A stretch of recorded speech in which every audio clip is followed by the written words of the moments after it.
Now, in our last clip, we discussed about some of the differences between modern medicine and the medicine of the 18th and 19th century, but predominantly, as of right now, we're focused on the differences between the two types of people who were able to get a certificate or a license to practice medicine as well as surgery in the 18th and 19th century, and that was the differences between those who went to medical school as opposed to those who studied under the tutelage of an experienced physician so they could obtain a certificate of proficiency.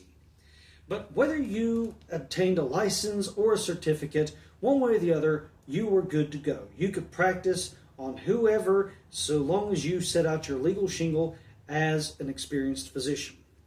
But when it comes to the actual job of a doctor, a physician, or an apothecary in this time, we see that in America, at least, these people not only had to set up their shingle and take care of their business, but they had to stock their own pharmaceutical supplies, their surgical supplies, their medicines, as well as record illnesses and the treatments for said illnesses, as well as determine how much they were going to charge for their care.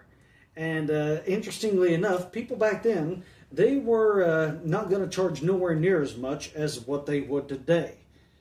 Can we go back to those times? But nonetheless, you see that in many cases, especially when one went further out into the West or to the rural communities, not everyone had the money to pay for these medical services.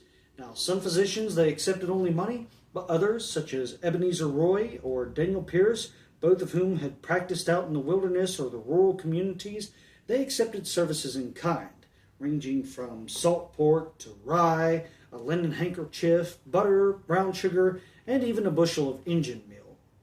But what about those who lived out in the backwoods and could not even afford a physician's care, but could not even get access to a physician?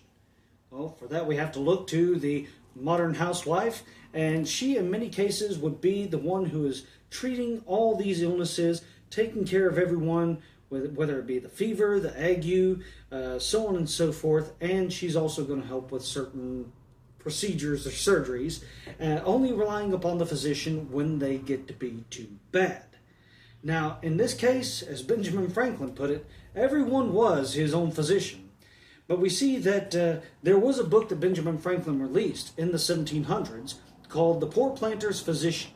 And this book had a lot of different medicines that could be made, a lot of different tinctures, potions, so on and so forth, that could have been made for next to nothing and would have treated, as he put it, most of the distempers incident to this climate. But through these various editions or reprintings of Benjamin Franklin's work, we see that not only the housewives, but also of the backwoods communities, but also the physicians in the eastern cities, as well as the occasional quack doctor, would be able to use these types of text to go ahead and treat whatever patients they had on hand.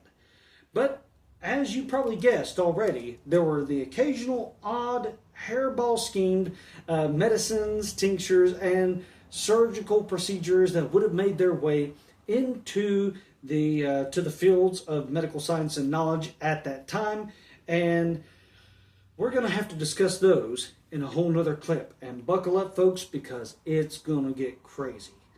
But with that being said, I thank you so much for following along for the Crockett Tavern Museum's Fun Fact Fridays. We want to thank you all so much for following us on Facebook and YouTube.